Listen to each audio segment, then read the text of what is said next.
สุขขี้มันสมมันเครือเก่าความเจ็บเจ้าอย่าสุใดอันว่าความใครเจ้าอย่าสุมีสุขขี้มันสมมันเครือใหม่ความโพยไปอันตรายต้องบังเบียดแนวขี้เดียดจึงให้มันไหลลงไปกับสายน้ำตองลงไปปองที่สายน้ำแซสุขสบดีสุภาพบุรุษสุภาพสตรีสบายดีพ่อแม่พี่น้องลุงเปล่าอาครูบาอาจารย์แพทย์หมอพยาบาลพนักงานทหารตำรวจนักธุรกิจพ่อค้าสาวขายสาวให้สาวนานักเรียนนักศึกษาตลอดฮอดหนุ่มน้อยเยาวชนทุกทั่วหน้าขอให้เจ้าอยู่ดีมีไสเฮ็ดให้เจ้าได้เข้าห้องกล้าเฮ็ดนาให้เจ้าได้เข้าห้องกรนอนหลับให้ซุมเจ้าได้เงินหมื่นนอนตื่นให้ซุมเจ้าได้เงินแสนให้ได้แว่นใส่ก้อยให้ได้สร้อยใส่คอขอให้เทพบุตรรักษาเทวดาฮักแพงอยู่ดีมีแฮงและหังมีสีสุขตลอดปีตลอดไป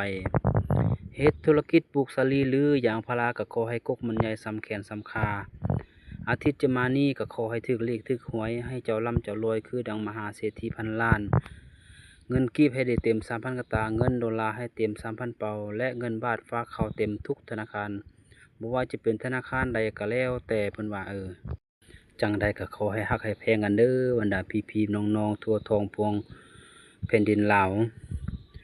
ฮักแพงสามัคคีกันไว้คือดังลูกและพ่อโตและหังฮักแพงสามัคคีกันไว้ไปพุ่นกินปลามาพี่กินข้าวฮักแพงสามัคคีกันไว้มาทางภาคเหนือบันคอยบ่มีเงินจะชวนกินเหล้าไปทางภาคใต้บันเจ้ามีเงินจึงค่อยกินเบียร์เพิ่นว่าฮักแพงสามัคคีกันไว้คือดังข้าวเหนียว1ใบอย่าได้เฮ็ดตึกแตกแผ่หมางคือน้ำถือข้าวเหนียวฮักแพงสามัคคีกันไว้คือดังฝนแสนห้าตกลงจากฟากฟ้าโฮมเข้าหากันอย่างสนุกสนานว่าซั่นเด้อันว่าปีใหม่ได้มาฮอดมาถึงแล้วก็ขอให้แก้วไหลลงโฮมเอาแต่ความสุขความสามัคคีเข้าสู่ครอบครัวของท่านอันว่าเงินคำกำแก้วเจ้าอย่าสุขัดทงขัดไทยก็ขอให้เจ้ามีเงินฝากไว้เต็มทุกธนาคารบ่ว่าจะเป็นธนาคารใดก็แล้วแต่เพิ่นว่าคิดสิ่งใดให้มันได้ดังสมใจปรารถนาสุขได้อันประเสริฐพรได้อันล้ำเลิศจงเกิดเด้อทั้งท่านผู้เลื่อนมาเห็นคลิปนี้เจริญพร